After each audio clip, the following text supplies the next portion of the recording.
This summer, I went to Central Asia as a female solo traveler, and I spent 1.5 months in Central Asia doing 5 border crossings, experiencing incredible cultures and super friendly locals, but also making some really stupid mistakes. So in this video, I'd like to share my honest experiences as a woman traveling Central Asia.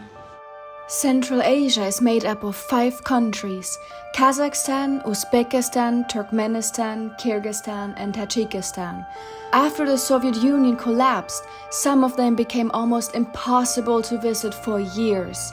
Authoritarian rulers, civil wars, and tense borders kept most travelers away. Today, things have changed. Visa-free entry and better stability opened the region, so I set out to explore 4 of the 5 former Soviet republics.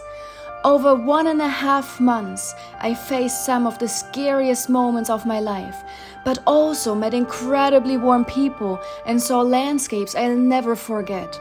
In July, I started my adventure in China's Xinjiang province, crossed into Kyrgyzstan, headed north to Kazakhstan, then took an overnight train to Uzbekistan. Tajikistan wasn't even planned, but being so close, I decided to see it as well. The reason I didn't include Turkmenistan on this trip is because Turkmenistan does require a little bit more planning. As of now, you need a tour guide to enter. You can't just enter visa-free or without a tour guide. No, in order to get that visa, you need a tour. And maybe you can already tell I'm a very spontaneous traveler. I don't usually plan weeks ahead. I plan 2, maximum 3 days ahead. And therefore I didn't make it to Turkmenistan this time. But guys, it's on my list. I'm gonna make my way there very, very soon. But instead, I visited the other 4 post-Soviet countries in Central Asia and I had an incredible time. Each country is so unique. Each country has something different to offer. Kyrgyzstan has incredible mountains, incredible hiking. The natural beauty of this country is insane. Kazakhstan, I wish I could have spent more time there, but it is a huge country with a lot of nothingness in between. Though I really did enjoy Almaty, it is an incredible city, good food, good city life. Uzbekistan, the most touristy country of the 4 of them, with a lot of people traveling there nowadays since it's visa-free because of the incredible Islamic architecture. It is beautiful. And Tajikistan, a country that wasn't even on my list. I decided exactly 2 days before going there that I would go, but I love the unknown, I love the adventure, so I just went to check it out. And I met the most friendly, the most welcoming locals, and culturally wise, it was definitely the most different country out of all of them. But as a woman, we don't only have to be more careful in daily life, also, and especially while traveling, we do have to be a bit more careful than men. As a woman, you always have to be way more careful.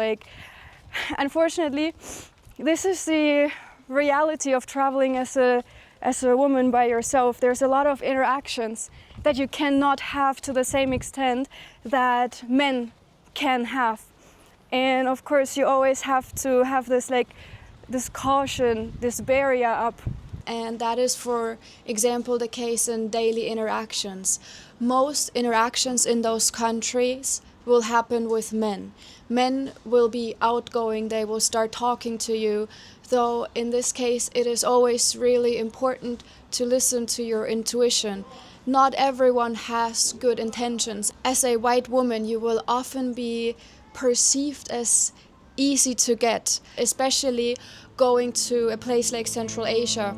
Dating and social contact between men and women are far more restricted in much of Central Asia than in the West. Combined with Western media and little direct exposure, some men may view solo foreign women as more approachable. Unfortunately, it is the reality, and even though I'd say 95% of the interactions I had with men were fine, they were super friendly, they were helpful, they were welcoming. There is a couple of men that did not have the best intentions. And in this case, you just have to listen to your intuition. If you have a strange feeling, It is never too late to get out of a situation. It is so important to be confident, to say, no, I do not want to interact in this conversation, I do not want to engage, please leave me alone, I would like to do my own thing. This is what I've learned over the years. The more confident you are, the less likely it is in general to have these, let's call it, weird interactions. And then especially one time when I went to a really rural place, to a Tajik enclave located within Kyrgyzstan, there was these like two guys. They were maybe like in their 20s with their car, and they wanted to get me into their car and like talk to me like via Google Translate and bring me somewhere alone. They wanted to bring me somewhere alone, and like in this moment my intuition told me like these guys are not up to any good. Going alone with these guys to the nature, and at the same time they're not happy with taking a video. Like, I don't want to get kidnapped or like worse, so let's continue on foot. As a woman, you always have to like have this little voice in the back of your head, like, what if? And if you listen to this voice, it's usually gonna protect you. From my personal experience of traveling for more than 3.5 years. In general, I was a bit more careful at night. At night it is advised to take a taxi, especially in Kazakhstan and in Kyrgyzstan. So don't walk around by yourself in the street at night. This is less so the case in Uzbekistan because there is like a very, very high police presence, and Uzbekistan is also really, really touristy nowadays. There are so many foreigners over there. The most safe I felt in Uzbekistan, though also Kyrgyzstan does have a lot of tourists, especially hiking tourists. So if you go to the nature, if you sleep overnight in a tent in the mountains, it is completely fine. You're gonna meet the most lovely people. Travelers as well as locals. People are extremely, extremely helpful there. The situation did change a little bit when I went to Tajikistan. So Tajikistan is probably the most conservative country of these Central Asian countries. You can definitely notice a big difference in the culture. It was the first country where I really had a lot of problems with catcalling constantly. That means like people honking at you constantly. Here in Central Asia, again. People like yelling stuff at you in the streets. Clothing wise, it is advised to wear long pants, baggy shirts. I was wearing the most baggy stuff I had, and still it happened on a constant basis, which got pretty annoying. Yes, the language barrier definitely makes traveling in Central Asia a little bit harder and a little bit annoying. And so do these incredibly long journeys to get from A to B, because there's just so many mountains in that region. That is why I'm staying here in Istanbul for a whole month now. And this is the balcony of my Airbnb. I just wanted to show you. It is a beautiful view. Let's have a little look around. I'm staying here in Beogul, in a very old part of the city. And yes, as you can see, some of the buildings here are already falling apart. So let's hope the big earthquake that will struck the city eventually in the next couple of decades, let's hope it's not gonna happen right now, because my building is likely not gonna survive it.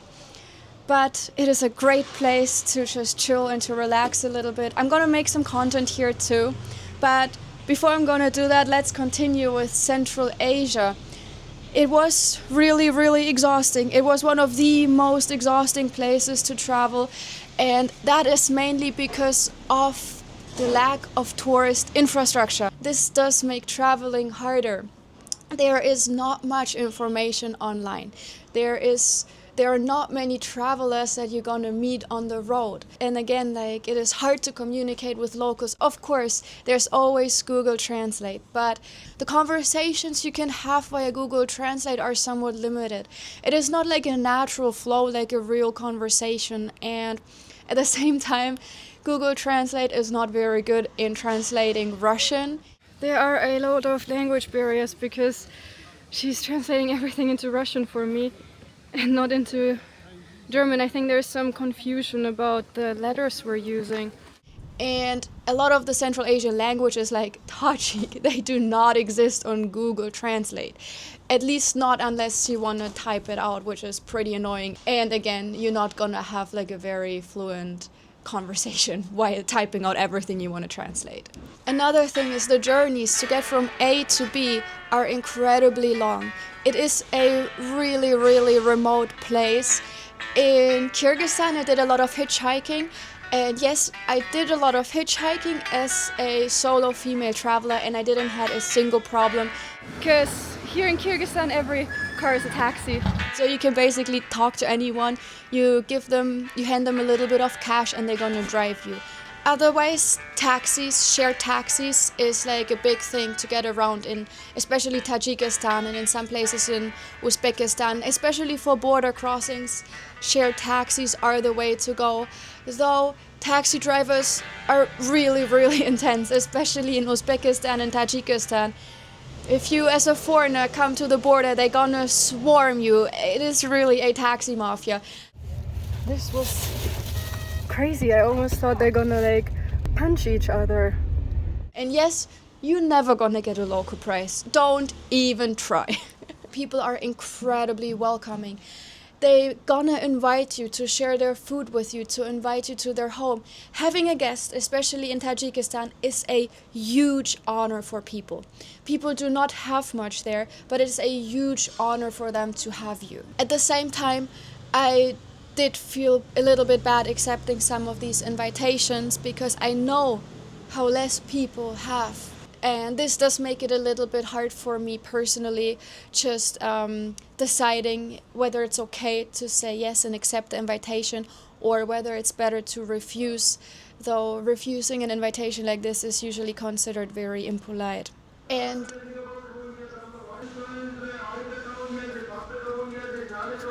okay, there's some sort of announcement in the back. Okay, I think they're done. Yes, but there are so many reasons why you should travel to Central Asia. It is incredibly beautiful. It is an incredibly beautiful place on earth, the mountains, but also just seeing this sheer emptiness, the deserts in Uzbekistan, in Kazakhstan. There's just like nothing out there. It is incredibly hostile, and seeing that is just so interesting. So in general, my journey there, my 1.5 months, was incredibly rewarding. I just suggest that you don't make the same mistakes as I did and plan a little bit further ahead, especially when it comes to border crossings, especially when it comes to visa.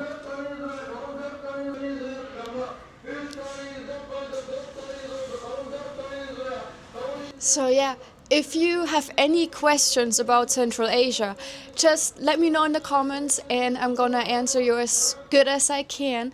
And for my next videos, I still have some stuff from Georgia, which I'm gonna upload next Thursday. And after that, we're gonna explore Istanbul together. I hope you're gonna join me every Thursday. I'm gonna upload a new video here on my channel. And thanks for watching until the end. I appreciate you so much. Thank you for your support and hopefully see you again next Thursday. Bye bye.